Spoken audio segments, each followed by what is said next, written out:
Kami kembali. Yari.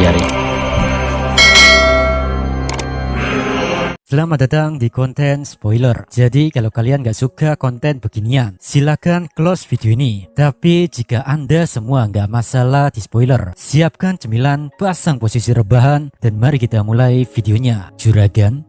Kini Suho telah kembali ke rumahnya. Saat itu Suho lagi duduk di sofa sambil melihat tabletnya. Dia berkata, sial, satu-satunya yang mau menerima lamaran kerjaku hanyalah tim penambang dan pengangkut.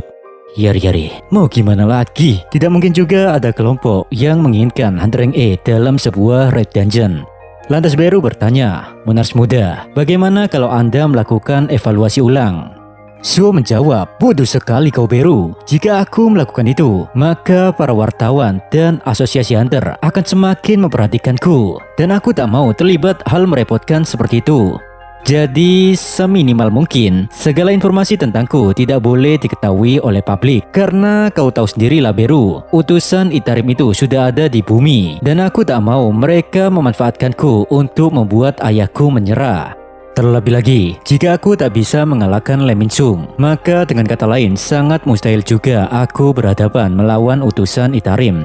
Mendengar kekhawatiran Suho tersebut, Beru berkata, Monars muda, anda tak perlu khawatir tentang utusan Itarim, karena jika mereka tiba di bumi sebelum diriku, maka aku 1000% yakin mereka tidak terlalu kuat karena efek dari dimensional travel. Bagi makhluk luar yang ingin ke bumi, mereka harus melintasi celah atau retakan dimensi yang sangat sempit. Dengan kata lain, semakin kuat dan besar mana suatu individu, maka perjalanan mereka melewati retakan dimensi juga semakin lama. Itulah kenapa para pasukan Itarim dan juga Jinwo sama tidak bisa ke bumi semudah itu. Menyimpulkan penjelasan Beru, Suho berkata, sekarang aku mengerti. Sederhananya, seseorang yang lemah bisa dengan cepat melewati retakan dimensi. Itulah kenapa salah satu utusan Itarim lebih memilih menggunakan pion yang telah ada di bumi daripada bergerak sendiri. Ya, semua teka-teki ini akhirnya bisa kupahami. Dengan kata lain, masih ada waktu untukku berkembang sebelum bumi dikuasai oleh mereka. Di saat Suho sedang berpikir keras tentang hal ini, Beru mengingat kembali apa yang telah Jinwo sama perintahkan padanya.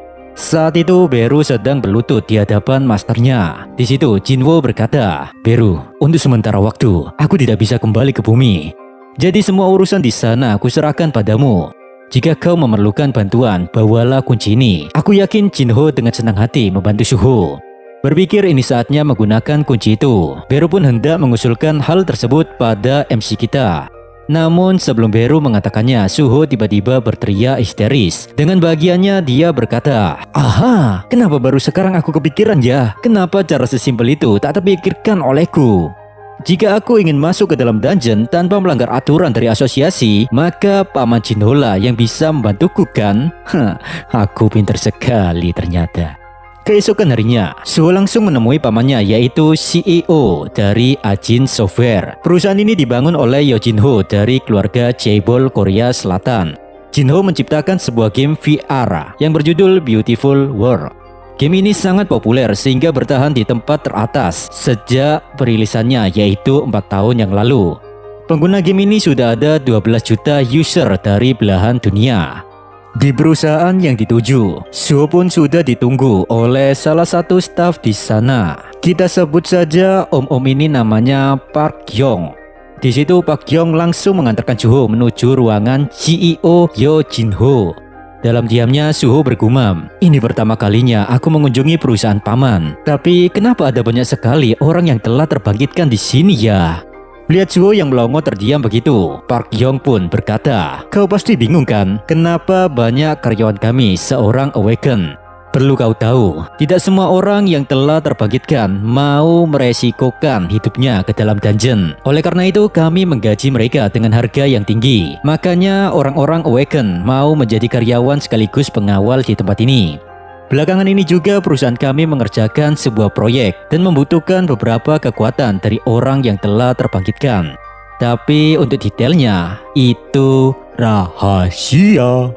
Mendengar penjelasan dari Park Yong, Suho berpikir mungkin perusahaan pamannya berniat merilis sebuah game yang berhubungan dengan para hunter. Singkat cerita, MC kita memasuki ruangan pamannya. Dan di sana, Suho langsung disambut hangat. Jinho berkata, "Wow, siapa nih yang datang? Terakhir kali kau menghubungiku sejak insiden di kampusmu ya? Apa kau tahu Suho? Bibimu yaitu Jin A sangat khawatir padamu." Suho membalas, "Maafkan aku paman, akhir-akhir ini aku cukup sibuk, jadi tak bisa menghubungimu." Lalu kemudian Suho mengeluarkan tablet dari tasnya. Suho berkata, "Paman, bisakah kau melihat ini?" Jinho menjawab, "Sudah lama kita tidak bertemu dan kau langsung mengajukan proposal bisnis aja nih. Suho, kau sudah dewasa ya." Paman jadi penasaran, "Apa yang kau inginkan dariku?" Suho menjawab, "Aku yakin proposal ini tak akan merugikanmu, ku jamin itu." Sembari membaca isi dari proposal itu, Jinho pun tersenyum sambil berkata, "Oh, yang kau inginkan dariku adalah sebuah bantuan agar bisa memasuki gate, begitu?" Suho membalas, "Ya, kau betul sekali paman. Asalkan paman membelikanku sebuah gate dan menyewakan beberapa hunter sebagai syarat untuk memasukinya, aku berjanji akan memberikanmu semua kristal magic yang aku dapatkan dari gate nanti." "Tenang saja paman, aku bisa menyelesaikan dungeon rank D sampai C kok." Mendengar itu, Jinho langsung menyipitkan matanya. Dia pun bertanya, "Bisa-bisanya kau mengatakan itu dengan percaya diri, padahal kau cuma hunter rank E loh." Lantas MC kita menjawab, "Itu bukan begitu paman. Sebenarnya aku punya cara untuk menyelesaikan dungeon sendirian." Dan sebelum Suho menyelesaikan ucapannya, Jinho menyelanya dengan berkata, "Suho, dengarkan sebentar ucapanku. Aku juga seorang Awaken dan rankku bahkan lebih tinggi darimu, yaitu rank D. Jujur saja, aku tidak cukup kuat untuk melakukan raid di dalam dungeon. Jadi, kusarankan, urungkan niatmu Suho. Apa mungkin kau berniat mencari ayah dan ibumu di dalam dungeon, begitukah?" Sejenak, Suho terdiam. Dia sudah menduga negosiasi tersebut akan berakhir seperti ini. Lalu Beru pun bertanya padanya, "Monars muda, apakah kau ingin memberitahu yang sebenarnya terjadi?" MC kita menjawab, "Sepertinya aku tak punya pilihan lain Beru, karena hanya pamanlah orang yang bisa kupercaya untuk menyelesaikan kebuntuan ini." Kemudian Suho menatap pamannya lagi. MC kita berkata, "Paman, sebenarnya aku bukanlah hunter biasa. Lebih tepatnya aku adalah seorang hunter yang bisa naik level dan berkembang." Sontak saja tatapan tajam dan ucapan Suho yang tampak begitu serius itu membuat Jinho sedikit kebingungan. Suho pun menjelaskan lebih lanjut, "Paman, ada penyusup dari alam semesta luar yang bersembunyi di bumi. Dan untuk menghentikan mereka, aku harus secepatnya menjadi kuat." Entah kenapa ketegangan itu mereda saat Jinho berkata, "Jodoh mati Suho, apa kau sudah mendengar proyek baru dari perusahaan paman yang bernama Solo Leveling kah?" Sekarang aku mengerti. Ini pasti semacam prank kan, agar pamanmu terlihat seperti orang bego begitu? Suho, yang barusan kau katakan itu adalah plot utama dari sebuah game yang saat ini kami kembangkan. Game ini berfokus pada seorang hunter yang bisa menaikkan levelnya sendiri. Meski awalnya tokoh utama memiliki rank rendah yaitu rank E, tapi seiring berjalannya waktu, dia terus bertambah kuat hingga pada akhirnya dia menjadi Awaken terkuat yang melindungi dunia. Mendengar penjelasan dari pamannya itu, ekspresi Suho jadi tak begitu bersemangat. Dia bergumam, "Bukankah cerita itu terinspirasi dari perjalanan hidup ayahku ya?" Sementara itu Jinho masih tersenyum sumringah. Dia berkata, Nai, sayang sekali Suho, prankmu itu gagal loh. Kau masih kurang pengalaman untuk menipu pamanmu ini." Di saat yang sama Beru menghampiri Jinho. Beru yang heran bertanya padanya, "Apa maksudmu Pak Tua? Monars muda tidak sedang bercanda tahu. Dan sepertinya jauh di alam bawah sadarmu, kau masih memiliki ingatan di masa lalu. Makanya kau tanpa sadar membuat game bertemakan hunter yang dapat berkembang." Mendengar ucapan Beru barusan, Jinho pun memalingkan mukanya ke samping. Dan hal itu membuatnya sangat terkejut. "Suho, apa-apaan dengan makhluk mirip semut itu?" ucap Jinho. Di sisi yang lain tak kuat dengan omong kosong ini, Beru berkata, "Monars muda, biarkan saya mengurus sisanya." "Hoi, Jinho-kun, di masa lalu kau adalah cecengu yang selalu mengikuti sang monars. Di antara semua manusia, hanya kaulah yang paling sering melihat pertempuran beliau. Jadi secara tidak langsung ingatan tajam itu sudah tertanam di dalam jiwamu. Daripada aku kebanyakan ngomong, mending kau lihat sendiri semua ingatan itu dengan kunci yang diberikan sang monars.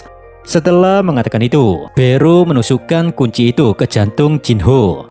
Seketika itu juga, kesadaran Jinho dipindahkan ke sebuah tempat yang tak dia ketahui. Gak berselang lama, seorang pria mengenakan pakaian tempur yang sangat mewah perlahan datang menghampirinya. Dan di saat itu Jinho menyadari bahwa sosok tersebut adalah dirinya sendiri.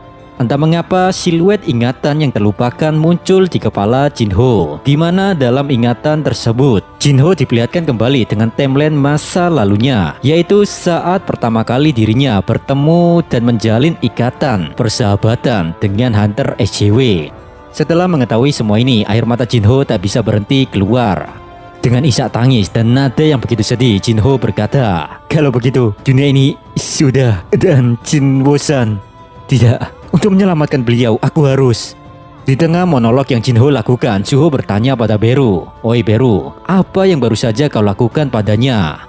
Beru menjawab, "Jangan khawatir Monas muda, aku hanya memulihkan ingatannya di masa lalu sesuai keinginan Jinwo sama." Beberapa saat kemudian sambil menatap Suho, Jinho berkata, "Aku sudah mengerti semuanya. Kekuatan yang dimiliki Jinwo-san tidak memiliki batasan ya. Dengan kata lain, kau juga sama sepertinya ya Suho." Tak kusangka, Jinwo-san masih berjuang melindungi bumi dari invasi dewa alam semesta lain. Suho pun membalas, "Itulah sebabnya paman. Aku harus secepatnya menjadi lebih kuat agar bisa menghentikan Itarim."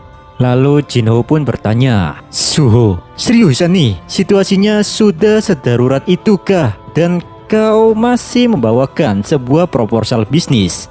"Yari, Suho, kau ini mirip sekali dengan ayahmu yang patuh dengan peraturan. Apa boleh buat, aku sudah mengerti tentang beban yang kau tanggung. Suho, Kumene, maafkan pamanmu ini yang telah memperlakukanmu seperti seorang bocah. Satu hal yang bisa paman lakukan untukmu, proposalmu aku terima." Mendengar hal itu, Suho berteriak gembira. Di sisi yang lain dalam diamnya, Jinho bergumam, "Jinwo-san, kau sekali lagi menjalani cobaan seberat ini sendirian ya. Aku tahu alasanmu memulihkan ingatanku itu karena kau yakin bahwa akulah orang yang bisa dipercaya untuk membantunya kan? Tenang saja, kau bisa mengandalkanku untuk ini, Jinwo-san.